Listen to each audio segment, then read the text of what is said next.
कराची में ख़बर शामिल कंदासीं त सिंध काबीना जा 3 वज़ीर यूनिवर्सिटियुनि जा प्रो चांसलर मुक़रर कया विया आहिनि। तालीम वारो वज़ीर सरदार शाह जनरल यूनिवर्सिटियुनि जो प्रो चांसलर मुक़रर थी वियो आहे। नोटिफिकेशन पिणु जारी कयो वियो आहे।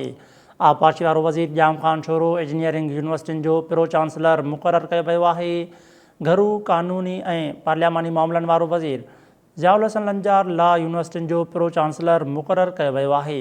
कराची में ख़बर शामिल करे रहिया आहियूं त सिंध काबीना जा 3 वज़ीर यूनिवर्सिटियुनि जा प्रो चांसलर मुक़रर कया विया आहिनि। तालीम वारो वज़ीर सरदार शाह जनरल यूनिवर्सिटियुनि जो प्रो चांसलर मुक़रर थी वियो आहे। नोटिफिकेशन पिणु जारी कयो वियो आहे। आबपाशी वारो वज़ीर जाम ख़ान छोरो इंजीनियरिंग यूनिवर्सिटियुनि जो प्रो चांसलर मुक़रर कयो वियो आहे। घरू क़ानून ऐं पार्लियामानी मामलनि वारो वज़ीर ज़ियाउल हसन लंजार लॉ यूनिवर्सिटीअ जो प्रो चांसलर मुक़रर कयो वियो आहे। कराची में ख़बर शामिल करे रहिया आहियूं त सिंध काबीना जा 3 वज़ीर यूनिवर्सिटियुनि जा प्रो चांसलर मुक़रर कया विया आहिनि।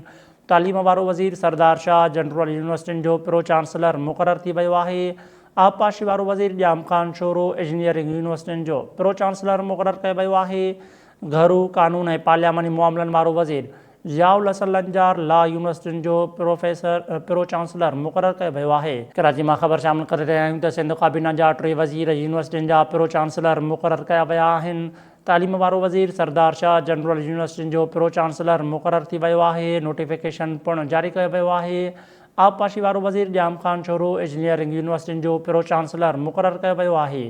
घरू क़ानून ऐं पार्लियामानी मामलनि वारो वज़ीर ज़ियाउल हसन लंजार लॉ यूनिवर्सिटियुनि जो प्रो चांसलर मुक़रर कयो वियो आहे। कराची में ख़बर शामिल करे रहिया आहियूं त सिंध काबीना जा 3 वज़ीर यूनिवर्सिटियुनि जा प्रो चांसलर मुक़रर कया विया आहिनि।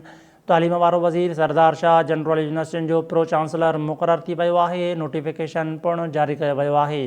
आबपाशी वारो वज़ीर जाम ख़ान छोरो इंजीनियरिंग यूनिवर्सिटियुनि जो प्रो चांसलर मुक़रर कयो वियो आहे। इन हवाले सां असां लाहींदे मौजूदु आहे कराची मां शाहिद मीराणी जी। शाहिद कहिड़ा तफ़सील आहिनि? हाँ जी बिल्कुल। सिंध काबीना के 3 वज़ीरनि खे यूनिवर्सिटियुनि जो प्रो वाइस चांसलर मुक़रर कयो वियो आहे। इन हवाले सां यूनिवर्सिटीज़ एंड बोर्ड खाते जी अफ़सरनि तरफ़ां वॾे वज़ीर जी मंज़ूरी खां पोइ तालीम खाते जे सूबाई वज़ीर सरदार शाह खे सिंध जी जनरल यूनिवर्सिटी जो प्रो वाइस चांसलर मुक़रर कयो वियो आहे। जॾहिं त आबपाशी खाते जे सूबाई वज़ीर जाम ख़ान छोरो खे इंजीनियरिंग यूनिवर्सिटी जो प्रो वाइस चांसलर मुक़रर कयो वियो आहे। घरू खाते तोड़े कानून ऐं पार्लियामेंटी मामलनि बाबति सूबाई वज़ीर ज़ियाउल हसन लंजार खे जेको आहे सिंध जी कानून लॉ जेकी यूनिवर्सिटियूं आहिनि उनजो प्रो वाइस चांसलर मुक़रर कयो वियो आहे। इन हवाले सां वॾे वज़ीर जी हथनी मंज़ूरी खां पोइ सिंध जे यूनिवर्सिटीज़ एंड बोर्ड खाते जी अफ़सरनि तरफ़ां बाज़ाब्ता तौर ते नोटिफिकेशन जारी कयो वियो आहे। जी ठीकु आहे, वरी महिरबानी शाहिद मीराणी तफ़सील ॾियण लाइ।